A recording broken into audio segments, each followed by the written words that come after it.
But here's the one thing that the first 100 days that you're not going to hear the president talk about. Almost all of his accomplishments have been done like this, with the red light going on. It's an emergency! It's an emergency! Quick, we need the emergency red lights, please. Can we get the emergency red lights? Thank you. This is an emergency. No time to think. Just head for the exits. Go! Go! Go! Get out of here as quick as you can. It's the economy. Quick! It's an emergency! Now, he did inherit TARP from the Bush administration, but the man took that ball and ran with it. I mean, quick! Everybody into a lifeboat. Tim Geithner had to be confirmed. Quick, he's the only one. We got to get Tim Geithner in there. Don't pay any attention to his taxes, people. It's an emergency.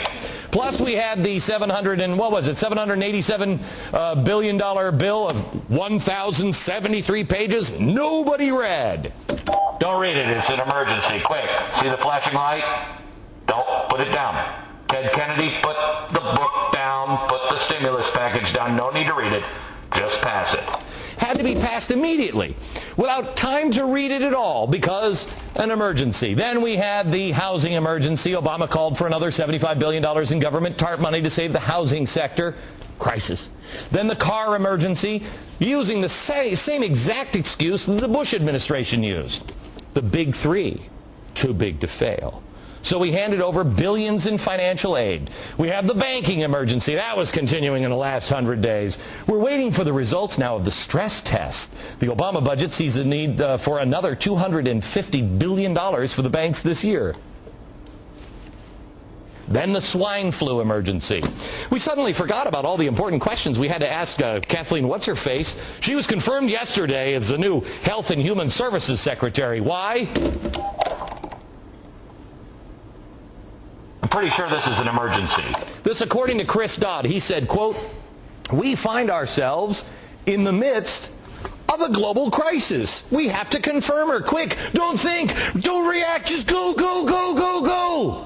The problem is, when you're in an emergency, you move without any kind of thought.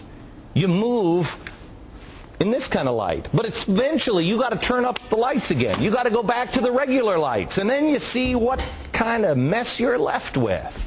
You see that action without thought results in unintended consequences. The AIG executives find angry mobs outside their homes. TARP money just disappears into thin air. The CEO of GM is fired by our president, and now he appears to be headhunting for the chief of Citigroup.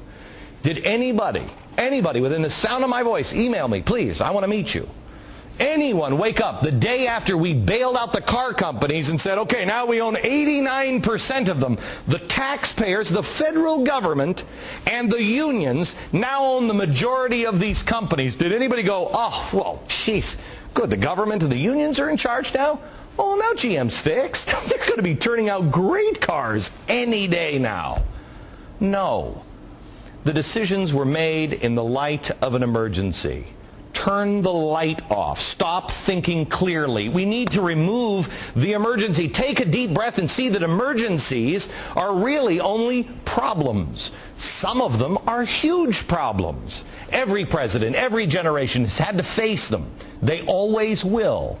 But when every problem is looked at as a crisis, oh my God, get out! We will soon find that we are trading one set of problems for another. And those problems could have been avoided had we thought things through. Let me go crazy on you for a second. No, really, that part was sane. You remember this scene from Indiana Jones and Raiders of the Lost Ark. Watch this. Okay.